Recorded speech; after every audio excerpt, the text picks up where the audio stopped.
நீங்க சவுதி அரேபியாவில் இருப்பவரா? இந்த பதிவு உங்களுக்கு தான். சொந்த வாகனங்களில் பயணிகளை ஏற்றி போகின்றீர்களா? போச்சு போங்க.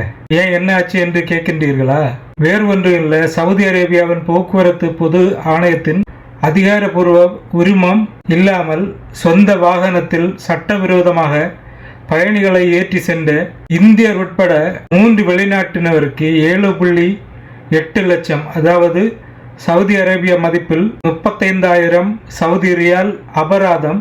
அதோடு அவர்களை நாடு கடத்துறது. அப்படின்னா இன்னும் அவங்க சவுதி அரேபியாவுக்கு வர முடியாது அப்படின்ற கடுமையான தண்டனைகளை அவங்களுக்கு கொடுத்துள்ளாங்க. அவங்க மேல சாட்டப்பட்ட குற்றம் அனுமதியின்றி பயணிகளை ஏற்றி சென்றதாகவும் சவாரிக்காக ஆட்களை திரட்ட முயன்றதற்காகவும் இவர்கள் மீது இந்த நடவடிக்கை எடுக்கப்பட்டுள்ளது.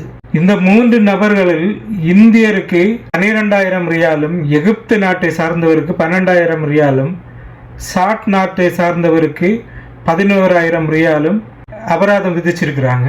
இந்த அபராதத்தை அவங்க செலுத்துவதோடு 3வரையும் சவுதி அரேபியா விட்டு நாடு கடத்தவும் நீதிமன்றம் தீர்ப்பளித்துள்ளது.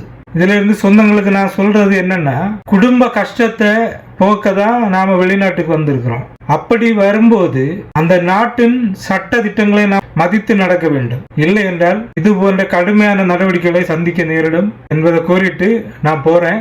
அப்புறம் உங்க சொந்தங்கள் வெளிநாட்டில் இருக்கிறாங்க அப்படின்னா, இது போன்ற வேலைகள் அவர்கள் செய்யறாங்க அப்படின்னா அவங்களுக்கு நீங்க இதை பகிரணும். இங்க சட்டங்கள் இப்போ கடுமையாகுது.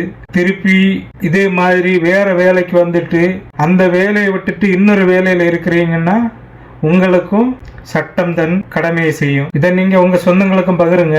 இந்த சட்ட திட்டங்களை மதிச்சு அவங்க நடப்பாங்கன்னு நான் நினைக்கிறேன். மதிப்பீங்க தானே?